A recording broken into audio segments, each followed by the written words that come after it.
In New Orleans, Louisiana, in a part of town outside of Storyville, tucked in a corner called Backo Town, in a section nicknamed the Battlefield, little Louis Armstrong was born, black and poor and lucky.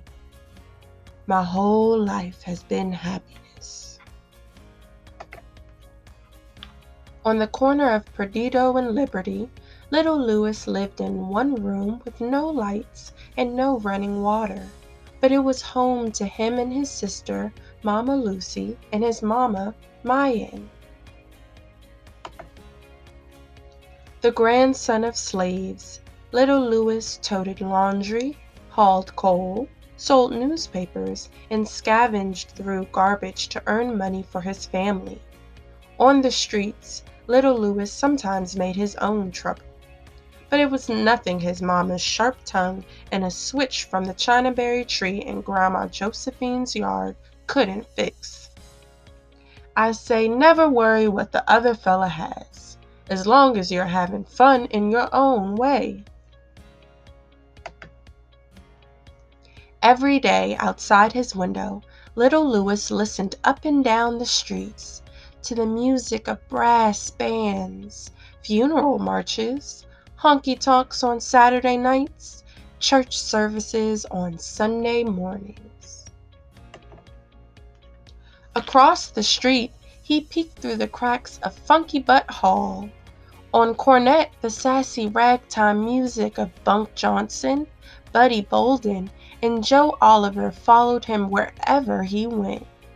Johnson had tone, Bolden blew hard.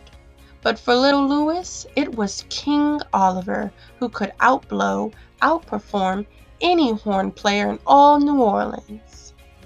The king of all musicians was Joe Oliver. School learning at the Fifth School for Boys began for little Louis at 7. Before school and after, on the Kronsky's wagon next to Morris, little Louis toted a tin horn. "Penny for rags," and bleated, "Nickel for your scraps."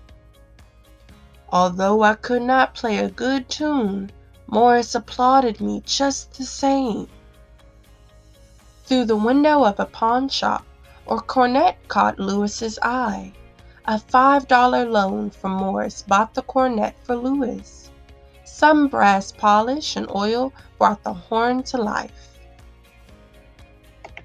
Rampart Street, 4 boys harmonized My Brazilian Beauty.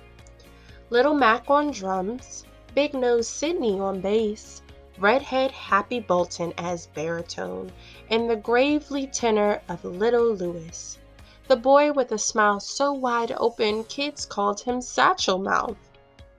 New Year's Eve in New Orleans was all music, fireworks, and midnight shots fired in celebration.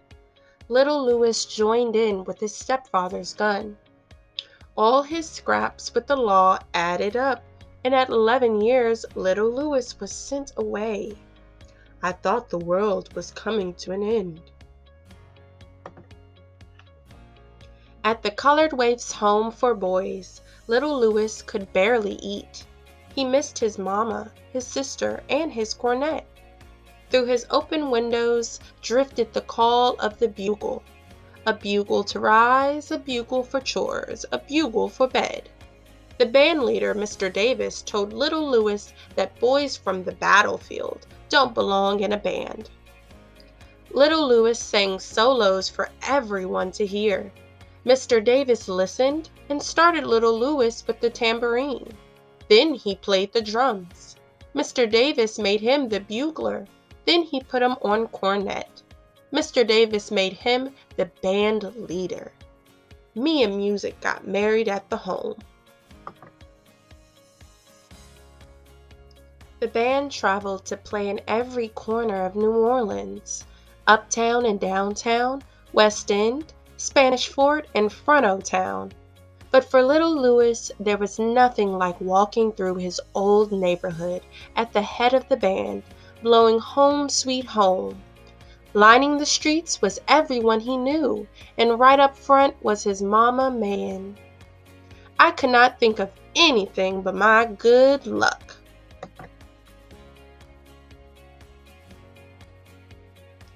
At 14, little Louis returned to Perdido Street, not so little. By then he could make any song swing. Louis needed to hear a song just once, and it was his. He worked all day hauling coal and all night playing in honky-tonks around town. Louis met Joe as Joe paraded through town with the Onward brass band and followed him everywhere. Louis ran Joe's errands, carried his horn, but in the between times, Joe taught Louis note by note. In Joe's home, Louis filled up on rice and beans and music lessons. Louis traded in his first pawn shop cornet for Joe's used one. I prized that horn and guarded it with my life. Louis listened to Joe's horn crow like a rooster, growl like a lion, cry like a newborn baby. Two horns side by side, so close Louis called him Papa Joe. Aboard the SS Sydney, he blew swing, waltzes, and dance tunes all up and down the banks of the Mississippi River. On land, Louis blew with the Tuxedo Brass Band, and then Kid Ory's hottest jazz band in town, featuring Baby Dodds, Pops Foster, and his papa, Joe Oliver. When I pick up that horn, that's all. The world's behind me, and I don't concentrate on nothing but it. I love them notes. After a time, New Orleans honky-tonks were too small for the king. Joe hopped the train and blew goodbye to New Orleans. Chicago was waiting. Louis stepped in where Joe stepped out. His horn had folks talking about the little boy from the battlefield. Night after night, Louis filled up the halls, filled up the streets, filled up his pockets with the music from his cornet. 4 years later, Joe sent a telegram. Louis was ready to leave. He sent for me, and whatever he's doing, I want to do it with him. All aboard! Louis stood on the train platform, fish sandwich in one hand, cornet in the other. Worried he'd catch cold in the windy city, his mama made him wear long johns in the August heat. Joe Oliver in Chicago were waiting. I'd never seen a city that big. On the south side of Chicago, at the corner of 31st and Cottage Grove, Louis peeked into Lincoln Gardens dance hall. A globe glittered from the ceiling.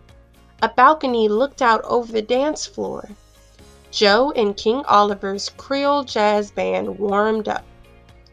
Opening night always makes you feel as though little butterflies were running around in your stomach. Louis's tuxedo was pressed and patched and small. He walked to the bandstand where Baby and Johnny Dudds, Little Hardin, Honoré Dutry, and Bill Johnson waited. From the very first note, they knew. He played quietly behind Joe, softly in the back of Joe, echoing after Joe. Someone yelled, "Let that youngster blow!"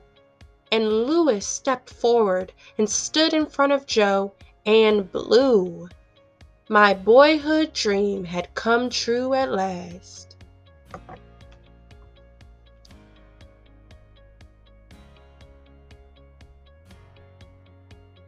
Louis stood in front of bands in Chicago, New York, California, and Europe, on records, in Hollywood, on Broadway, and on the radio. The little boy from New Orleans, Louisiana, from a part of town outside Storyville, and a corner called Bacco Town, in a section nicknamed the Battlefield, was just a lucky so-and-so. I was so happy. I did not know what to do. I had hit the big time. The end.